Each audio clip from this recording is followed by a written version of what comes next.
Hey everyone, sfreezy back to talk about one of my own personal decks that is easily my most unique, my Indominus Rex Alpha deck with Keruga Companion. Companions can be a fun challenge in deck building and ensure you don't homogenize your decks if you really lean towards a certain strategy, in my case, Reanimation. This list draws an absolute nutload of cards, makes a massive Dinosaur, and has a single infinite combo. But plan A is just to beat down with big beasties that are keyworded out the wazoo. Side note, be sure to reveal your companion at the start of the game. It is a part of the ruling for companions and also a flex. So what does Indominus Rex do? It's a 6/6 for a wonky mana cost that looks more prohibitive than it is, but being in Sultai colors gives us access to a wealth of keywords, and whenever it enters you may discard any number of creature cards, including rarely some without keywords, and then it enters with a keyword counter for each keyword on creatures you discarded to its ability. Then when it does enter, you draw cards equal to the total number of counters on it, not just keyword counters. This includes +1/+1 as well. This ETB alone has drawn me 11 plus cards on some occasions. This deck is a wild ride. Unsurprisingly, our deck is going to have a lot of big creatures with keywords to discard or reanimate. One game I was playing, one of my friends asked my hand size, and it was 31. Most decks aren't, but this is definitely a Reliquary Tower deck. He then let me know that my hand, deck, and graveyard all look the same size. Classic Sultai Indominus. We also have Keruga, who's a Dinosaur Hippo, and when they enter, draw a card for each permanent you control with CMC 3 or greater, with the teensy drawback that every single spell in our deck must be CMC 3 or greater. Not a problem. Magic has a deep pool of cards, and we're going to use our brains to make it feel like we have a full curve by playing spells that cheat mana costs. This leads us to our first section, the cards and game actions that we can play turns 1 and 2. We are definitely a mid-game deck, so we want to have removal.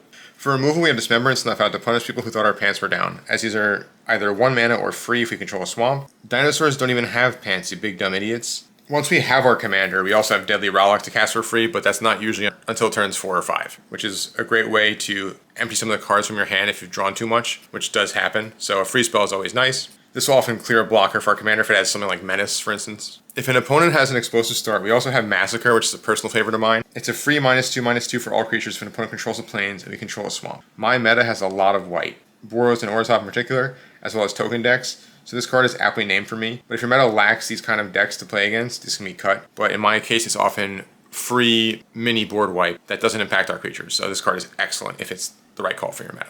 Incubation Incongruity is a personal favorite as well. It goes in so many decks. It's hybrid green-blue to dig 5 for a creature, which this deck is chock full of because we want to be discarding them and reanimating them. And then for 3 mana, you can also get exile-based removal, which is nice in green-blue. This deck also has black anyway, but the more exile removal you can pack, the better. So many decks can use the graveyard, so permanent removal is always nice. Plus, the 3/3 body we give them doesn't really matter. This being a split between exiling rapid hybridization and look at 5 for a creature is just invaluable for this deck. The next few plays are less exciting, but they're necessary to make sure we hit our land drops because our commander does cost 5, and our full game plan really starts once our commander's in play. Generous Ent 4 cycles for 1 mana, letting us get a Surveil land as well, usually Underground War Trade, letting us turn our cards that want swamps to be free. Lunar Hatchling can basic land cycle for any basic land, and has 2 keywords over 1, and is an escapable Flampling 6/6 for 4 mana gas, which is rare, but the option to have more threats is always better than not. Lorien Revealed it's the most likely to actually be cast. Spending 5 to draw 3 is not amazing, but definitely a card you could see yourself playing. For early removal, we need to pay mana for. We have the Instant Speed Price of Fame, which costs 2 us to cast if it targets a legendary creature. You mostly want to do this to kind of shank opposing commanders, so you can keep pace at the table because your stuff does cost more mana. And then you Surveil, which can help you dig for creatures or bin reanimation targets. Virtual Persistence is less powerful on the front half, where it's just -3/-2 to a creature, and you gain 2 life, but that will keep you alive. It is sorcery speed.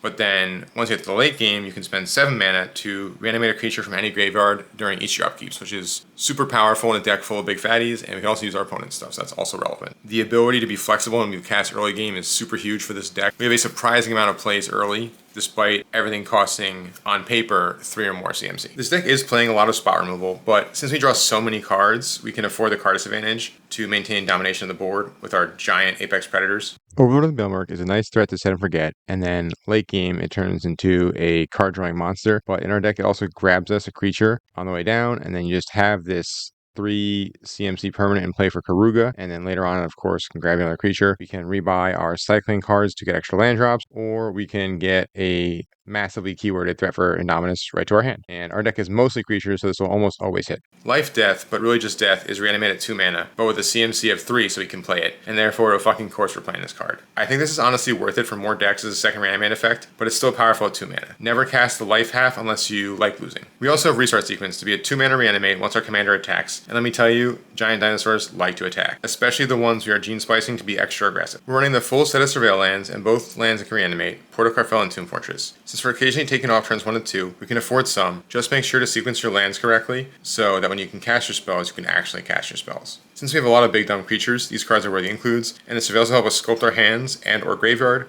which is very important for Indominus to hit the board like a meteor. In addition to stocking our deck with powerful cards to break our restriction, we're also going to want ramp. Topiary Stompers a 4/4 Vigilance that grabs a basic, but can't attack or block until we have 7 lands. It mostly gets us our commander a turn earlier, and then 2 turns later is a solid body, but discarding from hand is much more synergistic than a Wood Elves for us. We're running Cavernous Souls and Path of Ancestry since both our commander and companion are dinos, so that typing is appreciated here as well. Even better is Clifftop Lookout. It ETBs and puts the next land on the top of our deck into play, whatever it is. It also has reach for the keyword. Leyline Prowler is a 3-drop mana dork with Death Touch and Lifelink, and 3 toughness to survive Massacre. Death Touch being one of the keywords makes it a relevant turn as a blocker to trade with most threats and gain 2 life. Growing Rites of Islamok is massive in every deck it's run, digging 4 for a creature, and if you control 4 or more creatures, it flips into a Gaia's Cradle end of turn. The hand sculptors that come on permanents are key to work with our commander and companion.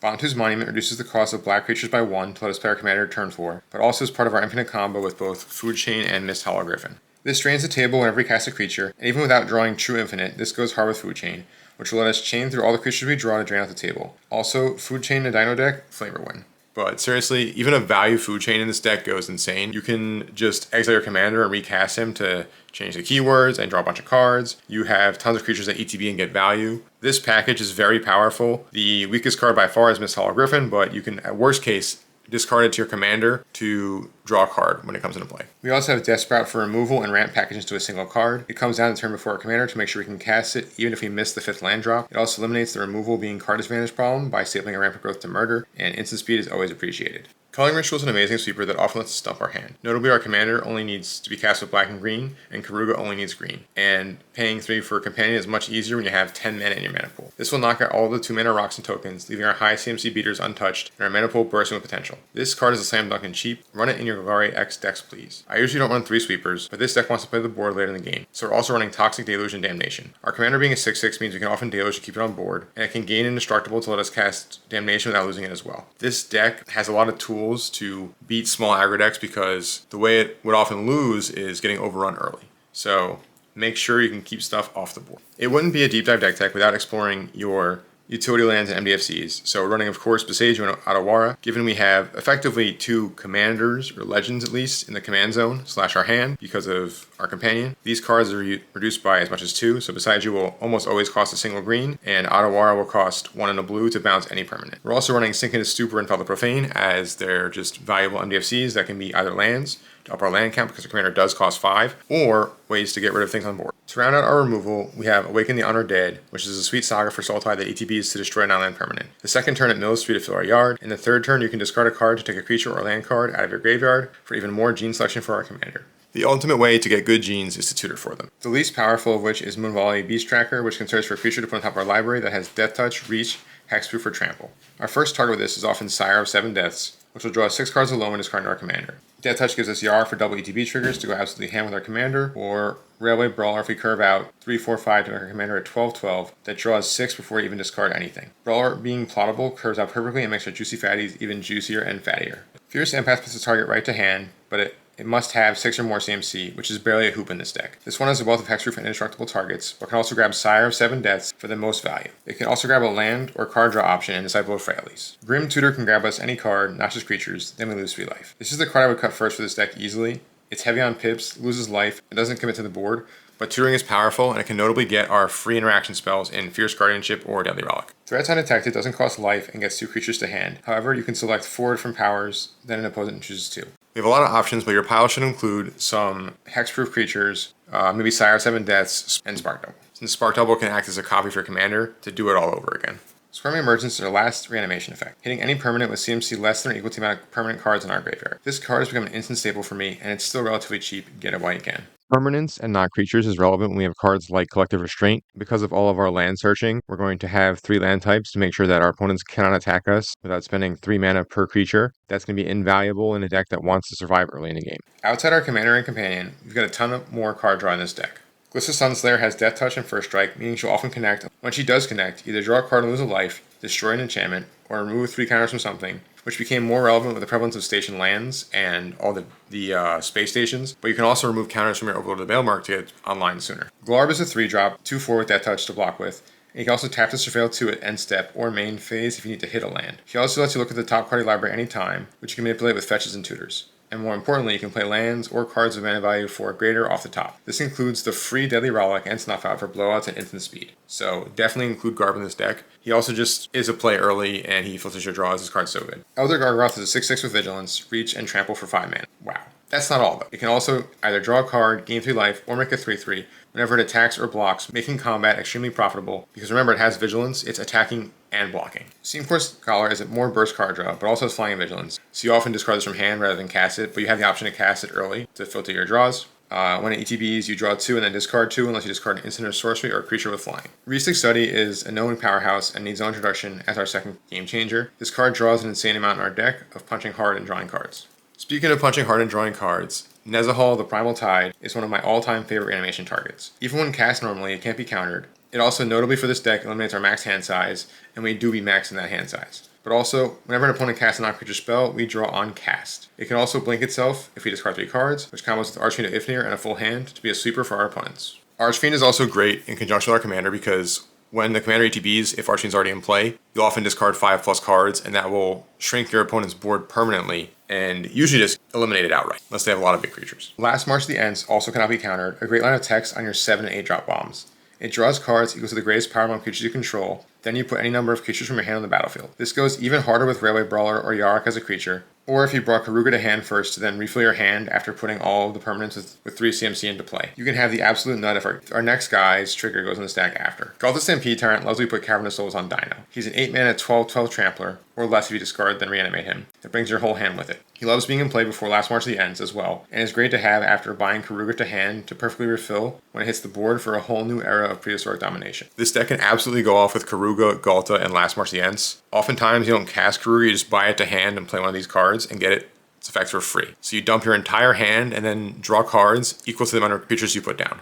As far as gene splicing, we want to massively keyword a monstrosity, 2 of which being hexproof and indestructible. Darksteel Sentinel and Darksteel Gargoyle have indestructible vigilance and flying respectively, plus are tutorable by our Fierce Empath. Bronus Indomitable isn't tutorable, but it's a 3 mana card we can actually cast and then pump our creatures. Not to mention it's a 5/5 when in play with basically any of our threats. Hexproof is arguably the better of the 2, but we obviously love we can get both. Venom Thrope and Knifeoak Predator both give flying, death touch, and hexproof, which alone will draw 3 cards, plus make your commander hard to hit. Cragplate Behemoth gives haste, and Carnage Tyrant gives trample. They're less good, but don't look at give force in the mouth. Silverguard the Drifting Death is an option if your meta has token decks, but it's the least unique keywords of our hexproof options, as the first 2 have additional keywords and can be cast for cheap if their keywords would be redundant. Scavenge Brawler has 4 keywords and can be used in the grave to pump one of our bombs and give it those keywords, but I get to get my hands on a copy. Morbius the Living Vampire has 3 keywords and can be used as a spell from our graveyard to dig 3 cards. Vigilance, Flying, and Lifelink won't be incredible on a 4 mana 3/1, but on a 5 mana 6/6, often with more abilities, they can win games. Vengeful Reaper is another haste enabler that also gives flying, and when your commander is a multi-hyphenate keyword monstrosity, getting in for damage a turn earlier can mean the game. Carcery Revenant is one of my favorite new cards, but it's a perfect fit for this deck. It can be cast as a flexible piece on board, or discarded to give our commander 3 keywords, and then used later to give the same keyword to something else. Nighthawk Scavenger is the first half of the card, but a much more prone attacker in most games, so if you're going to cast one, it's usually this one. Our last triple keyword creatures are Questing Beast and Enraged Forerunners. Stopping damage prevention means we can get around the One Ring's protection clause, and Forerunners is a Crater Hoof that will pump our less wide but taller board,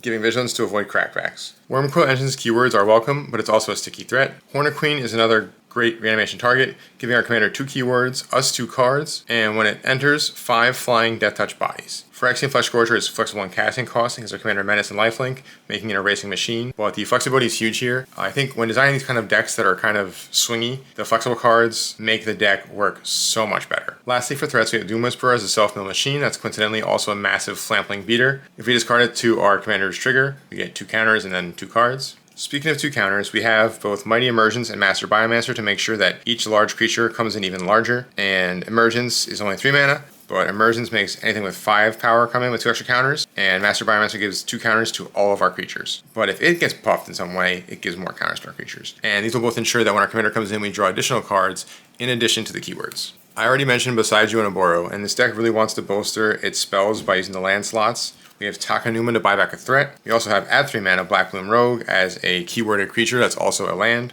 Turn Timber Symbiosis lets us put a bomb into play in our top 7, and if it's a smaller creature, it gets 2/1 counters. Green and black are the 2 cards you actually need to cast our commander, so these ones we want, not the blue ones. But you could also run Seagate Restoration because we draw so many cards, it's often very powerful to double them. However, it doesn't impact board presence at all, and realistically, you only need to draw so many cards, and this deck does draw so many cards.